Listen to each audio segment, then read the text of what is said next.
भगत के बस में है भगवान, सुनिए भक्त धन्ना जाट की सच्ची कथा। धन्ना जी का जन्म एक सामान्य किसान परिवार में हुआ था। इनके पिताजी मुख्य रूप से खेती करते थे और गायों का पालन किया करते थे। एक दिन धन्ना जी के परिवार के कुल गुरु, जिनका नाम था पंडित त्रिलोचन, वे तीर्थ यात्रा करके लौटे थे और कुछ दिनों के लिए धन्ना जी के घर पर रुक गए। पंडित त्रिलोचन जी शालिग्राम भगवान की सेवा किया करते थे। वह बड़े भाव से भगवान शालिग्राम की शिला की सेवा करते थे। उनको पुष्प चढ़ाते, उन्हें भोग लगाते और भगवान को भोग लगाने के बाद ही पंडित जी हमेशा भोजन ग्रहण करते थे। बालक धन्ना पंडित जी को यह सब करते हुए देखता था। उसे भगवान की सेवा बड़ी अच्छी लगती थी। जब पंडित जी भगवान की सेवा करते तो धन्ना को बड़ा ही सुकून मिलने लगता था। कुछ दिनों के बाद जब पंडित जी जाने लगे, तब बालक धन्ना पंडित जी से शालिग्राम भगवान के लिए जिद करने लगे। कहने लगे कि मुझे भी ठाकुर जी चाहिए, परंतु पंडित जी अपने ठाकुर जी को छोटे से बालक को कैसे दे सकते थे। धन्ना जी को उनके माता पिता ने बहुत समझाया, परंतु धन्ना जी नहीं माने। अंत में लोगों ने पंडित जी से कहा कि अरे यह तो बालक है, इसे शालिग्राम जैसा कुछ और दे करके बहला फुसला दीजिए। अगले दिन पंडित जी नदी में स्नान करने गए। वहां से वह एक गोल मटोल थोड़ा बड़ा सा काले रंग का एक पत्थर लेकर के आए। तब वो धन्ना जी के पास आकर बोले, मैं तुम्हें अपने ठाकुर जी को दे दूंगा, लेकिन मेरे पास दो ठाकुर जी हैं। बड़े ठाकुर जी और छोटे ठाकुर जी, तुम्हें कौन से ठाकुर जी चाहिए? धन्ना जी ने झट से जवाब दिया, मुझे तो बड़े ठाकुर जी चाहिए। पंडित जी भी यही चाहते थे। तब पंडित जी ने धन्ना जी को वह बड़ा काला पत्थर, जिसे बड़े ठाकुर जी बता करके धन्ना जी को दे दिया। अब ठाकुर जी को पाकर धन्ना जी बहुत प्रसन्न हो गए। बड़े भाव से उनकी सेवा करने लगे। जब धन्ना जी गाय चराने खेतों की तरफ जाते तो ठाकुर जी को अपने साथ ले जाते थे। धन्ना जी की माँ ने उनको बाजरे की रोटी, साग, अचार और गुड़ खाने के लिए दिया। अब धन्ना जी ने भी निश्चय किया कि वह भी पंडित जी की तरह ही ठाकुर जी को जब तक भोग नहीं लगाएंगे और जब तक ठाकुर जी को खिला नहीं लेंगे, तब तक वो खुद भी भोजन नहीं करेंगे। धन्ना जी जब खेत में पहुँचे तो प्रेम से ठाकुर जी को पुकार करके कहने लगे कि ठाकुर जी, जब तक आप भोग नहीं लगाएंगे तब तक मैं भोग नहीं लगाऊंगा। धन्ना जी ने निश्चय किया कि जब तक ठाकुर जी प्रकट होकर भोग नहीं लगाते, वह भी भोजन का एक टुकड़ा ग्रहण नहीं करेंगे। जब ठाकुर जी ने भोग नहीं लगाया तो धन्ना जी ने शाम को वह रोटी गाय को खिला दिया। 3 दिन तक ऐसा ही चलता रहा। ना ठाकुर जी भोग लगाते और ना धन्ना जी भोजन करते थे। चौथे दिन की बात है, धन्ना जी की माता फिर से रोटी लेकर आई। अब धन्ना जी के खेतों में जोर जोर से धन्ना जी जाकर के रोने लगे और ठाकुर जी से गुहार लगाने लगे। धन्ना जी बोले, आप तो बड़े ठाकुर जी हैं, आपको तो लोग रोज 56 प्रकार का भोजन खिलाते होंगे, परंतु मैं तो बालक हूँ, 3 दिन से भूखा हूँ और परेशान हूँ। आपको मुझ पर दया भी नहीं आई क्या? मुझ पर दया करके ही थोड़ा भोग लगा लो, जिससे मैं भी कुछ खा सकूं, क्योंकि पंडित जी ने कहा था कि आपको खिलाए बिना मैं कुछ नहीं खा सकता, इसीलिए पहले आप खा लो, इसके बाद ही मैं खाऊंगा। धन्ना जी की भोलेपन से की गई प्रार्थना को सुनकर भगवान श्री कृष्ण साक्षात प्रकट हो गए। अपने ठाकुर जी को देखकर धन्ना जी बहुत प्रसन्न हो गए। उन्होंने ठाकुर जी को माँ की दी हुई बाजरे की रोटी, साग और गुड़ खाने को दे दिया। ठाकुर जी बड़े चाव से रोटी खाने लगे। 4 रोटियों में से 2 रोटी ठाकुर जी ने खा लिया। अब ठाकुर जी तीसरी रोटी को खाने लगे। तब धन्ना जी ने उनका हाथ पकड़ लिया और कहा, सारी रोटियां आप ही खा जाएंगे क्या? मुझे भी तो भूख लगी है, अगर सारी रोटी आप खा लेंगे तो मैं कैसे खाऊंगा? मैं तो कई दिनों से भूखा हूँ, मैंने कुछ भी नहीं खाया है। 2 रोटी आपने खा ली, अब 2 रोटी मेरे लिए छोड़ दो। इसके बाद ठाकुर जी मुस्कुराने लगे और बची हुई 2 रोटियां धन्ना जी ने खाई, जो ठाकुर जी ने छोड़ी थी। अब तो उनका यह रोज का नियम बन गया। धन्ना जी जब भी गाय चराने जाते तो भोजन खेत में जाकर के ठाकुर जी के साथ ही करते थे। एक दिन ठाकुर जी ने धन्ना जी से कहा कि तुम रोज मुझे रोटी खिलाते हो, मैं मुफ्त में रोटी नहीं खाना चाहता, मैं तुम्हारा कोई काम कर दिया करूँगा। धन्ना जी ने कहा, मैं तो बालक हूँ, केवल गाय ही चराता हूँ, मैं आपको क्या काम बता सकता हूँ। तब ठाकुर जी ने कहा कि मैं तुम्हारी गाय ही चरा दिया करूँगा। उस दिन के बाद से ठाकुर जी धन्ना जी की गाय चराने लगे। एक दिन धन्ना जी ने ठाकुर जी से पूछा, आप मुझे अपने हृदय से क्यों नहीं लगाते? तब ठाकुर जी ने कहा, मैं तुम्हें प्रत्यक्ष हो गया हूँ, लेकिन पूरी तरह से मैं तब मिलता हूँ जब कोई सद्गुरु जीव को अपना लेता है। अभी तुमने अपने किसी गुरु की शरणागति ग्रहण नहीं की है, इसीलिए मैं तुम्हें अपने हृदय से नहीं लगा सकता। तब धन्ना जी बोले, मैं तो जानता नहीं कि गुरु किसे कहते हैं, फिर मैं अपना गुरु कैसे बनाऊं? ठाकुर जी बोले, काशी में जगत गुरु श्री रामानंद आचार्य मेरे ही स्वरूप में विराजमान है, तुम जाकर उनकी शरण ग्रहण करो। ठाकुर जी के कहने के अनुसार धन्ना जी ने काशी जाकर रामानंद आचार्य जी की शरणागति ग्रहण कर ली। उस समय धन्ना जी की आयु लगभग 15 से 16 साल के आसपास थी। श्रीमान श्री रामानंद आचार्य जी ने धन्ना जी को अपने शिष्य के रूप में स्वीकार कर लिया और उन्हें आदेश दिया कि अब तुम अपने घर चले जाओ। धन्ना जी बोले, गुरुजी, अब मैं घर नहीं जाना चाहता, आप मुझे घर जाने का आदेश क्यों दे रहे हैं? गुरुजी बोले, अगर तुम यहाँ रहकर भजन करोगे तो केवल तुम्हारा ही कल्याण होगा, लेकिन अगर तुम अपने घर जाकर खेती किसानी करते हुए अपने माता पिता की सेवा करते हुए भजन करोगे तो तुम्हारे साथ कई जीवन का उद्धार हो जाएगा। गुरुजी की आज्ञा के अनुसार धन्ना जी घर को लौट आए। इसके बाद जैसे ही धन्ना जी घर पहुँचे, ठाकुर जी ने उन्हें अपने हृदय से लगा लिया। इसके बाद धन्ना जी संत की बहुत सेवा करने लगे। जब भी उनके गांव में कोई साधु संत आता, धन्ना जी उन्हें अपने घर में ले आते और बड़े प्रेम से उनकी सेवा करते, उन्हें भोजन खिलाते थे। संतों की सेवा करने के कारण अब उनके घर दूर दूर से साधु संत आने लगे। धन्ना जी सभी साधु संतों का बड़े प्रेम से सत्कार करते और उन सभी को भोजन खिलाते। एक दिन की बात है, धन्ना जी के पिताजी ने धन्ना जी से कहा कि देखो धन्ना, हम लोग ग्रस्त हैं, यदि महीने में एक आध बार कोई साधु आ जाए तो हम उसकी सेवा भी करते हैं, लेकिन तुम्हारी इन साधुओं से ऐसी दोस्ती हो गई है कि हर दूसरे दिन कोई ना कोई साधु चला आता है और अपने साथ एक दो साधु को भी ले आता है, यह ठीक नहीं है। हम अपनी खेती बाड़ी का काम करें या इन साधुओं की सेवा करें? तुम तो अभी बालक हो, कुछ कमाते नहीं हो, तुम्हारा पालन पोषण भी हम ही करते हैं और ऊपर से तुम साधुओं को बुला लेते हो। इस प्रकार इन निठल्ले साधुओं की सेवा करना ठीक नहीं है। इसलिए एक बात कान खोल कर सुन लो, आज के बाद यदि तुम किसी साधु को लेकर के घर को आए तो मैं तुम्हें घर में नहीं घुसने दूंगा। तुम्हें अगर साधु की सेवा करनी है तो पहले कुछ कमाई करो, फिर अपनी कमाई से साधु की सेवा करना। पिताजी की बात को सुनकर धन्ना जी उदास हो गए और चुपचाप खड़े हो गए। तब पिताजी ने धन्ना को डांटते हुए कहा, आज के बाद किसी साधु को घर में लेकर के मत आना और जाओ खेत में गेहूं बो करके आ जाओ। खेत तैयार है, बोरी में गेहूं का बीज रखा है, इसे बैलगाड़ी में लादो, ले जाओ और खेत बो दो। धन्ना जी ने बैलगाड़ी में गेहूं रखा और खेत में बोने के लिए चल दिए। धन्ना जी थोड़ी ही दूर चले थे कि उन्हें मार्ग में कुछ साधुओं की टोली आती दिखाई दी। धन्ना जी ने बैलगाड़ी से उतरकर उन साधुओं को साष्टांग प्रणाम किया। संतों ने धन्ना जी को आशीर्वाद दिया और पूछा, बेटा, इस गांव में धन्ना जी का कौन सा घर है? सुना है वह जगत गुरु रामानंदाचार्य के शिष्य हैं और बहुत छोटी सी उम्र में उन्होंने भगवान का दर्शन प्राप्त कर लिया है। हम भी उनका दर्शन करना चाहते हैं। यह सुनकर धन्ना जी संकोच में पड़ गए और वह हाथ जोड़कर बड़ी विनम्रता से बोले, महाराज, मुझे ही लोग धन्ना भगत कहते हैं।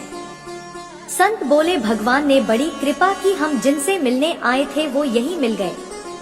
निश्चित आप ऐसे ही भक्त हैं जैसा आपके विषय में सुना था।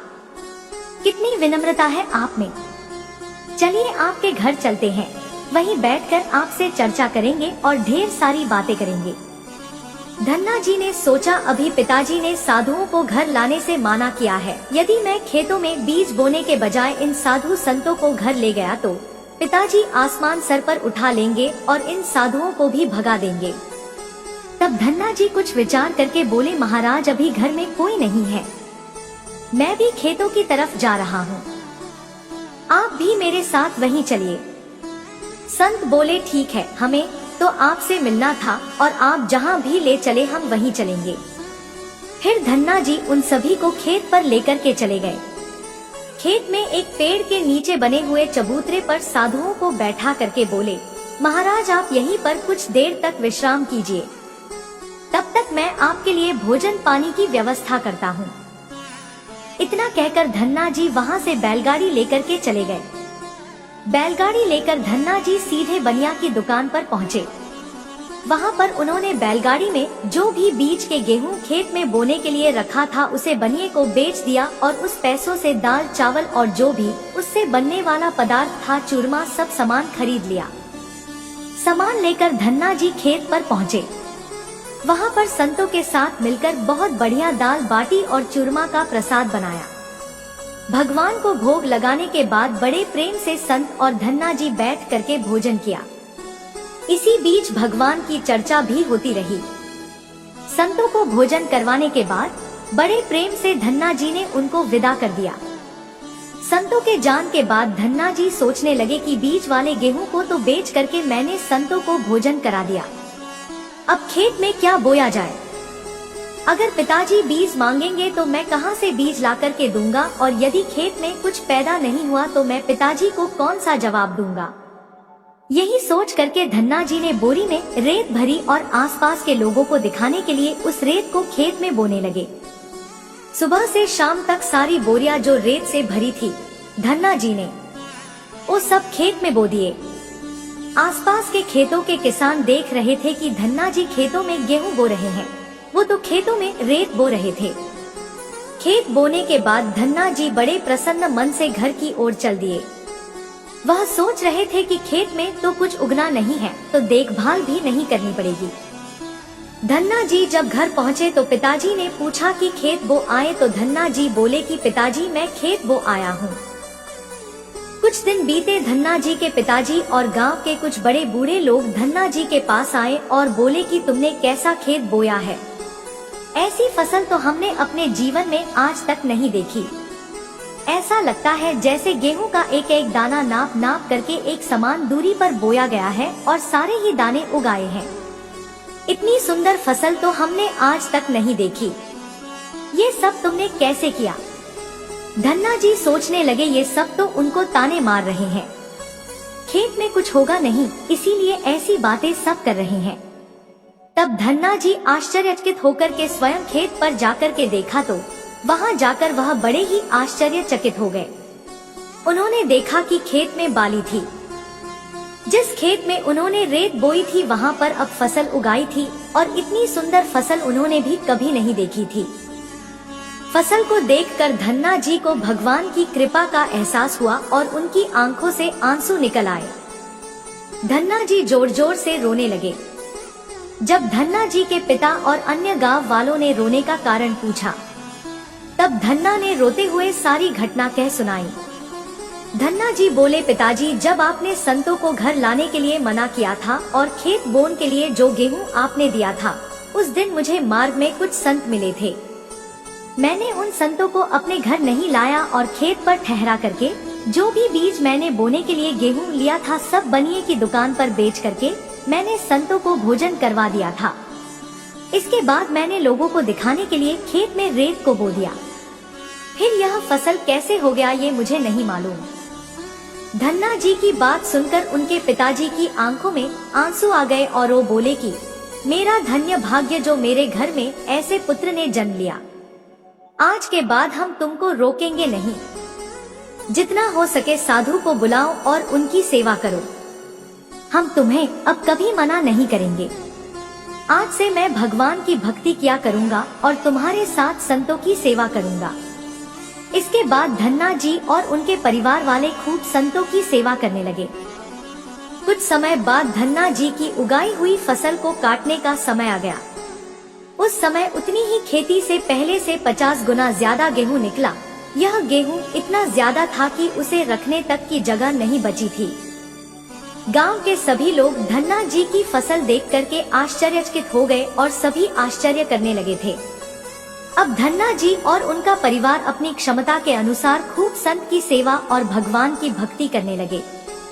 उनके घर हमेशा साधु संतों का तांता लगा रहता था। साधु संतों की बड़ी बड़ी जमातें आई। धन्ना जी बड़े प्रेम से उन सभी का आदर सत्कार करते थे। अब धन्ना जी जब भी खेतों में फसल बोते ऐसे ही फसल होने लगी। अब धन्ना जी अपने गांव के बड़े किसान बन गए। गांव के सभी लोग धन्ना जी को चमत्कारी संत मानने लगे और उनके खेतों की मिट्टी को भी चमत्कारी मानने लगे। अब जिन लोगों के खेतों में पर्याप्त फसल नहीं होती, वह लोग धन्ना जी के खेतों की मिट्टी को ले जाकर अपने खेतों में छींट लेते, जिससे उनकी फसल भी अच्छी होने लगी। चारों तरफ धन्ना जी की जय जयकार होने लगी। एक बार भगवान ने धन्ना जी की परीक्षा लेना चाहा। धन्ना जी के गांव में अकाल पड़ गया। धन्ना जी बड़े किसान थे। उनके पास बहुत खेती थी और अन्न के भंडार भरे थे। अकाल पड़ने के कारण उनके गांव और आसपास के क्षेत्र के ब्राह्मण, संत, गरीब और जरूरतमंद लोग धन्ना जी के पास मदद की उम्मीद से आने लगे। धन्ना जी भी उन्हें दोनों हाथों से भंडार लुटाने लगे। कभी कोई जरूरतमंद उनके घर से खाली हाथ नहीं लौटा। धीरे धीरे धन्ना जी का भी भंडार समाप्त होने लगा, परंतु धन्ना जी ने निश्चय किया कि जब तक उनका सामर्थ्य है, वह किसी भी जरूरतमंद को निराश नहीं करेंगे और सब कुछ बेचकर उन लोगों की मदद करेंगे। धन्ना जी की संत सेवा से प्रसन्न होकर एक दिन उनके पास संत के बेस में स्वयं ठाकुर जी आ गए। संत ने उन्हें तुम्बा कमंडल बना करके दिया और कुछ लौकी के बीज दिए और उन्होंने कहा कि धन्ना जी, इन बीजों को अपने खेत में बो दो और जब यह फसल पक जाए तो उनसे जो भी प्राप्त हो उसे लोगों की सेवा में खर्च कर देना। धन्ना जी ने ऐसा ही किया। संत की आज्ञा से उन्होंने तुम्बा के बीज खेतों में बो दिए। गांव के लोग कहने लगे, लगता है धन्ना जी पागल हो गए हैं। ऐसे भीषण काल में फसल बो रहे हैं और वह भी तुम्बा की। इस कड़वी तुम्बा को तो पशु भी नहीं खाते, यह तो केवल कमंडल बनाने के काम में आता है। ऐसी फसल यदि पैदा भी हो गई तो उसका क्या फायदा होगा। परंतु धन्ना जी ने संत के कहने के अनुसार अपने खेतों में तुम्बा और लौकी के बीज बो दिए। कुछ दिन बाद तुम्बा की फसल उगाई। सभी लोग कहने लगे कि ऐसे भीषण काल में बिना पानी के कोई फसल कैसे उग सकती है। कुछ ही दिनों में धन्ना जी का खेत हरा भरा हो गया। इसी बीच धन्ना जी जरूरतमंदों की सेवा करते रहे। धन्ना जी ने अपना सारा अन्न भंडार लुटा दिया। उनके घर में जो भी फसल के बीज रखे थे वह सब उन्होंने संतों को भोजन के लिए दान कर दिया। अब उनके पास अपने परिवार के गुजारे के लायक भी अन्न नहीं बचा था। गांव के लोग कहने लगे, बड़ा मूर्ख है जो सारा अन्न लुटा दिया, अपने परिवार के लिए कुछ भी नहीं रखा और इसने फसल में बोई तो तुम्बा, जिसे कोई खा भी नहीं सकता। धन्ना जी को लोगों की बातों से कोई फर्क नहीं पड़ा। वो तो भगवान का नाम लेते रहते और लोगों की मदद करते रहते थे। एक दिन ऐसा आया जब धन्ना जी के खेतों में लगी फसल पक गई। उनके खेत में बड़े बड़े तुम्बा के फल दिख रहे थे। धन्ना जी ने सोचा, अब दान करने को तो कुछ भी नहीं है, अब इन तुम्बा से कमंडल बनाकर कर संतों को दिया करूंगा। धन्ना जी खेतों में लगे सभी तुम्बा के फल तोड़कर घर को ले आए। जैसे ही उन्होंने एक तुम्बा को कमंडल बनाने के लिए काटा, उन्होंने देखा कि तुम्बा हीरे, मोती, जवाहरात और कीमती रत्नों से भरा हुआ था। तुम्बा को कीमती रत्नों से भारत हुआ देखकर वो आश्चर्यचकित रह गए। उनके पास तो तुम्बा की पूरी फसल थी। उन्होंने देखा सभी तुम्बा में ऐसे ही कीमती रत्न भरे हुए थे। अब उनके पास इतने कीमती रत्न और जवाहरात हो गए जितना किसी राजा के पास शायद ही हो। इस चमत्कार को देखने के बाद धन्ना जी को उन संत की याद आई जिन्होंने उन्हें तुम्बा के बीज दिए थे। संत ने कहा था कि इस फसल से जो भी प्राप्त हो उससे लोगों की सेवा करना। अब धन्ना जी उस धन से लोगों की सेवा करने लगे। फिर वह दोनों हाथों से लोगों की मदद करने लगे। उस समय वह अकाल कई वर्षों तक चला। उस समय धन्ना जी ने अपने घर पर और आसपास कई गांव में लंगर शुरू करवा दिया। आसपास के सैकड़ों गांव के लाखों लोग बरसों तक धन्ना जी के लंगर में तीनों समय का भोजन किया करते थे। धन्ना जी ने अपने जीवन में बहुत मंदिर, बावड़िया, तालाब और धर्मशाला भी बनवाए थे और हर तरह से साधु संत और जरूरतमंद लोगों की मदद करते थे। लोग धन्ना जी को धन्ना सेठ कहकर बुलाने लगे। धन्ना जी जैसा धनी आज तक कोई नहीं हुआ। वह धन और मन दोनों से धनी थे। आज भी उनके नाम पर धनी लोगों को धन्ना सेठ की पदवी दी जाती है और कहा जाता है, क्या तुम धन्ना सेठ हो गए हो? यदि भगवान की कृपा जिस व्यक्ति पर हो जाए और उनका आशीर्वाद जिनको प्राप्त हो जाए तो उनके लिए जीवन में कुछ भी असंभव नहीं होता, सब संभव हो जाता है। भगवान की कृपा धन्ना पर बनी और धन्ना जी धन्ना से धन्ना सेठ बन गए। आप सभी को यह कहानी कैसी लगी है, एक प्यार सा कमेंट करके जरूर बताइएगा। और कहानी यदि आपको अच्छी लगी है तो वीडियो को एक लाइक करके चैनल को सब्सक्राइब करने की भी कृपा करिएगा। जय श्री कृष्णा, राधे राधे।